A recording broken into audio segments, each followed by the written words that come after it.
Hello everyone and welcome to this machine learning playlist. Today we are covering an important topic, so whether you're someone who is absolute beginner or you have some experience with machine learning, this playlist has been designed in such a way that it will be easy to follow for everyone. Also packed with lots of values and information, and it will be really helpful for you, especially if you're preparing for a machine learning based job role like data analyst or data scientist. So please subscribe to the channel and drop a like below to support our work. And without any further delay, let's get started with today's topic.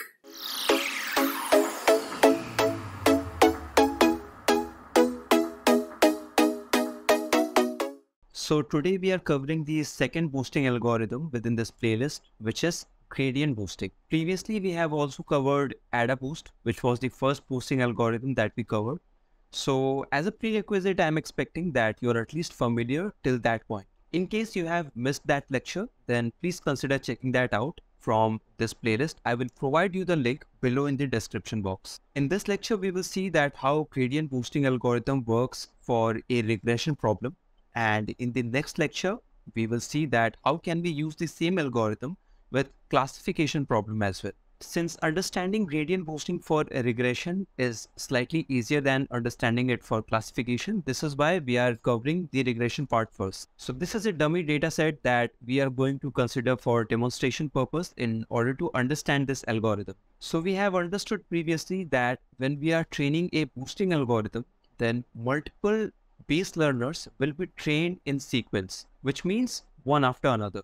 And let me give you a high-level overview that what exactly happens in gradient boosting. So first, we will train the first base learning model, which will of course make some errors in order to do the prediction. And then when we are training the second model, what it will try to do is, it will try to reduce the error made by the first model.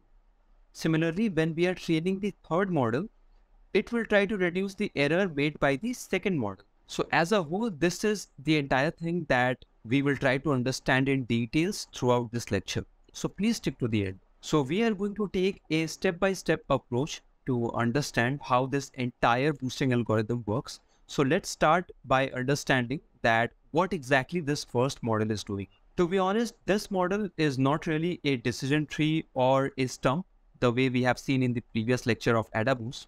Instead, this model is just a simple function that is going to return the average value from the target column, which means a new column will be added over here that will be the prediction for the first model. And that new column is going to have the same value for each and every record, and that value will be the average for this target column, which is price. So let me quickly add the column over here. So I have added a new column which is named as prediction 1. That is the prediction given by the first base learning model. Upon observing carefully, you will notice that each and every value within all the records are identical and they are the average from this target column. In the next step, we are going to have another column here that will represent the error made by the first model. That error will be calculated by subtracting the value from this column from the actual value. So let me quickly add that column here, then we will try to understand it further. So this residual 1 column is representing the error made by the first model, and all the values within this column has been calculated by subtracting the predicted value from the actual value. So I hope that you are clear at least till this point. And for now, we are done with the first model, and now we will move ahead with the second model. So this model is not going to be a stump the way we have studied previously in the lecture of AdaBoost. Instead, this will be a decision tree that can have leaf nodes between 8 to 32. So it can have maximum number of leaf nodes around 8 to 32. And most importantly, what this model is doing, it will try to reduce the error made by the first model. So the target column for the second model is going to be this residual 1 column, not this price column. Keep in mind, okay? So the second model will try to guess or predict this residual column values, which is the error made by the first model.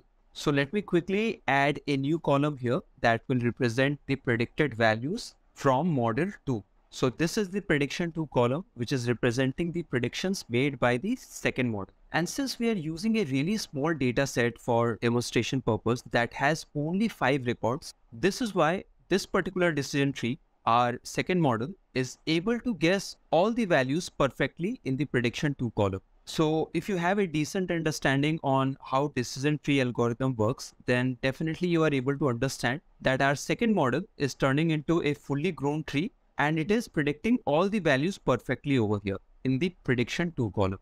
However, in contrast, when you are working in a real life problem where you are trying to implement gradient boosting algorithm, over there, it will not happen. The predictions will be very close to the residual values, but it will not be exactly the same for all the records. So I hope that you get the idea. We are just keeping it simple for demonstration purpose. That's it. And although within this lecture, we are going to train 3 base learning models to understand gradient boosting algorithm, but just for now, assume that we are going to have only 2 models, okay? And based on the predictions of these 2 models, we are going to make our final prediction.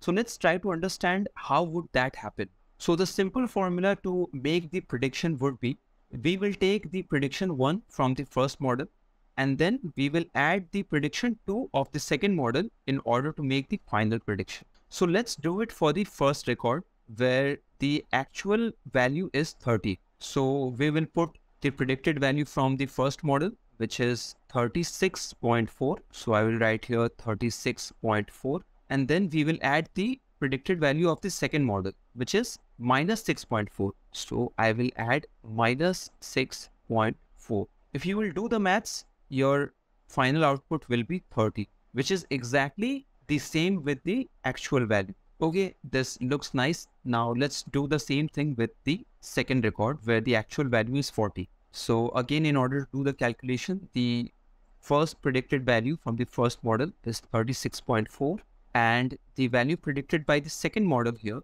is 3.6. So I will add 3.6. And when we do the maths, the final output will be 40. Again, exactly the same with the actual value over here. This looks nice, but if you are familiar with the concept of bias and variance, then you must understand the problem of overfitting, which is the case over here. So actually our model is overfitting to the data, which is obviously not a good situation to have. So we need to apply some trick in order to tackle this overfitting so that our model should be performing well with the new unseen data as well. So I will quickly erase all of these and we need to modify this formula a bit. Okay. So we will take the prediction from the first model and then we will add it to the product of a learning rate and the prediction of the second model. Now this learning rate can be hypertuned and it will have a value between 0 to 1. Okay. So let's assume for now the value for this learning rate is going to be 0.1 in our case. Okay. Now let's do the prediction again for the first record. Quickly erase all this first to make it nice and clean. Okay, now applying this new formula, we will try to predict the value for the first record. The actual value is 30. So the first predicted value is 36.4 for the first model, which is over here. And then we will add it with the product of 0.1 multiplied by the output of second model, which is minus 6.4. And if you will do the maths, the final output will be 35.76, which is not good enough because the actual value is 30. But also keep in mind that till far we have trained only 2 base learning models. And by the end of this lecture, you will understand that as we keep on adding new models to this algorithm, this prediction will start getting closer and closer to the actual value. As of now, it will not make much sense, but just stick to the end and you will understand what I actually mean. So I will take this predicted value 35.76 and I will put it over here.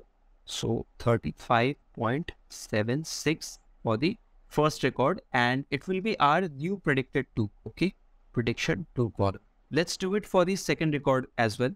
So the actual value is 40. The first predicted value is 36.4 and the second one is 3.6.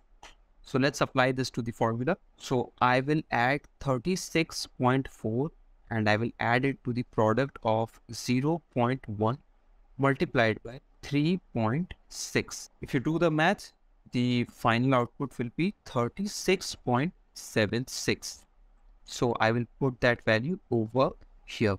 36.76. So actually I have done the calculation for rest of the records. So I'm simply going to add another column over here, which will be the new prediction to that will be the final prediction with the second model. So let me quickly clean it and I will add the new predicted to column here. So this one is the new predicted to column, which is representing the values predicted by the second model. Now, before we move ahead with the third model that will try to reduce the error made by the second model, let's quickly recap what we have done so far. So initially we had 3 columns, 2 input features, areas and bedroom, and 1 target feature, which was price. Using the first model, that is nothing but a function that simply calculates the average value for the target column and it will put it to the prediction 1 column. Then using these 2 columns, we calculated the residual, which is called the pseudo residual actually in terms of gradient boosting. And then with the help of our second model, we tried to predict the values of this pseudo residual column. And since the data set was really small, our second model, which is a decision tree, it was able to predict all the values perfectly. And then using this formula where we are using a small learning rate, we were able to create this new prediction 2 column, which is actually the final prediction made by the second model. Now, next step is to calculate the pseudo residual going by the prediction of the second model, and that pseudo residual values will be forwarded ahead to the third model. So let me quickly erase all this, and now I will add the pseudo residual after the prediction of second model. So I have added the second pseudo residual column here, and the values have been calculated by subtracting the predicted values from the actual values. So 30 minus 35.76 will result to minus 5.76. 40 minus 36.76 will result to 3.24 and so on. And now our job will be to pass on this new pseudo residual column after the training of model 2. We will pass it on to the third model as the target column, and the job of the third model will be to predict these errors made by the second model. So of course the same thing would happen again. Since our data is really small, the third model as well, which is a decision tree, it will be able to guess all the values perfectly over here. So I will quickly add that column here. So this prediction 3 is the predicted values from the third model. And now we need to understand the most important thing of this lecture. So please pay attention here. Let's consider first 2 records, this and this, and first 2 values from the residual 1 column, which is representing the errors made by the first model. So the value within the first record is minus 6.4. I will note it here, minus 6.4. And the value in the second record is 3.6. So I will write it here, 3.6. So you can see that the first value is towards the negative side, too much away from 0. And the second value is towards the positive side. And eventually with an efficient model, what is our ultimate goal? To reduce this error as much as possible. This error should be coming down to 0. So if the error is in a negative range, it should increase to 0. If the error is in the positive range, it should decrease to 0.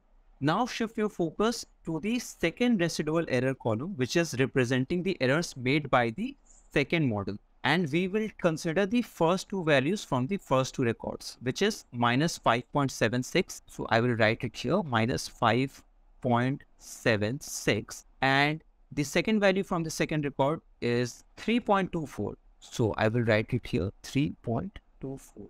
And you can already see that just by the training of second model, our error is now reducing, or you can say it is converging towards 0. And this is the crux of gradient boosting algorithm. As you will keep on adding models to the gradient boosting algorithm, in general, there would not be only 3 models. There could be hundreds of models. Okay. Then ultimately, all these models will sequentially try to reduce the error made by the previous model. And the final residual column that we will have, the pseudo residual column, that will have values very close to 0, which means whatever prediction we will be making in terms of the actual value, that will be really very close to the actual value. So I hope that you got the idea. If it is your first time studying gradient boost algorithm, then it might be slightly difficult for you to grab and understand this all at once. So I would suggest that you consider watching this video a couple of more times, and I assure you that you will have a clear understanding around this topic. And by the way, if you have already made it possible for you to grab a proper understanding on this topic, then please consider dropping a like below and please subscribe to the channel as well. With that being said, we have covered the lecture of gradient boosting algorithm. We tried to understand the flow by considering only 3 base learning models. However, in contrast, there could be n number of models, 100 of models, and we understood that how we can use gradient boosting algorithm for a regression problem, where we are trying to predict continuous values. In the upcoming lecture, we will also see that how the gradient boosting algorithm works in terms of a classification problem. So I would suggest that you also consider pressing the bell icon so that you will be notified every time I am uploading a new lecture. Thank you very much for watching till the end.